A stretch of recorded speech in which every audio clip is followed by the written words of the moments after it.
Ed eccole le tre cose da fare per questa domenica nei territori dell'antica contea di Gorizia. Una delle tre cose va fatta assolutamente prima della fine del mondo. Una delle tre cose dovete venire a farla in questi territori che sono anche quelli di Go 2025.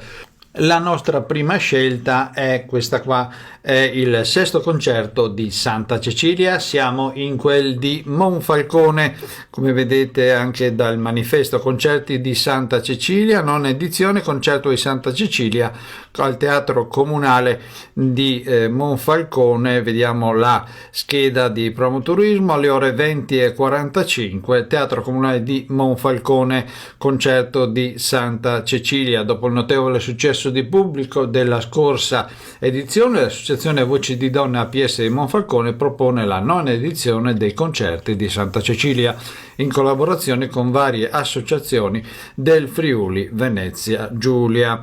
Sesto concerto, 19 novembre, a Teatro Comunale, ore 20:45, organizzato da associazioni Voci di Donna per APS. E questa è la prima cosa da fare per questa domenica nei territori dell'antica contea di Gorizia. La seconda cosa da fare, andiamo a Gorizia invece, e come vedete dal titolo Let's Go Weekend, torneo di puzzle Penelope.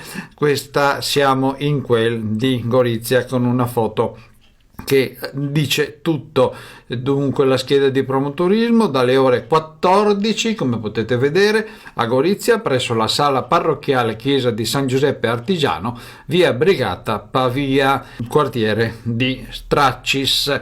Descrizione: nell'ambito degli eventi di Let's Go Weekend, in calendario oggi la gara di puzzle a coppie, torneo Penelope, competizione di velocità nella realizzazione di un puzzle. Iscrizioni prolocogo.gmail.com, organizzato dalla Proloco di Gorizia.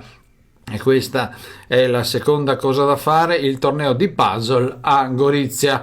Siamo arrivati alla terza cosa da fare per quanto riguarda la domenica. Questa domenica degusta il territorio eccellenze distillate Gin Expo. Come vedete c'è la locandina eccellenze distillate Gin Expo presso varie distillerie. Allora andiamo a vedere. A Gorizia sarà a Castel San Mauro, in località Castel San Mauro 1, per quanto riguarda questa degustazione. Non solo grappa, scopriamo anche le altre distillazioni del territorio riunite nella affascinante cornice di Castel San Mauro. Tre giovani produttori di gin e uno storico Pelinkovic vi aspettano per farvi sentire le essenze e farvi conoscere le anime dei loro prodotti e di chi li crea.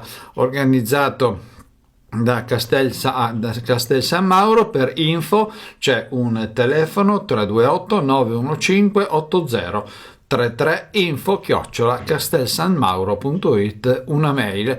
E questa è la terza cosa da fare, degusta il territorio eccellenze distillate Gin Expo.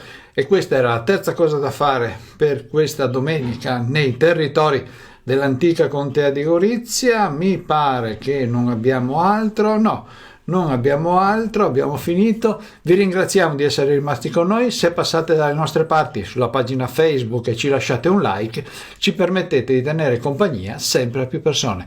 È tutto, dicevamo, per oggi. Noi ci vediamo la settimana prossima, stesso posto, stessa ora. Ciao!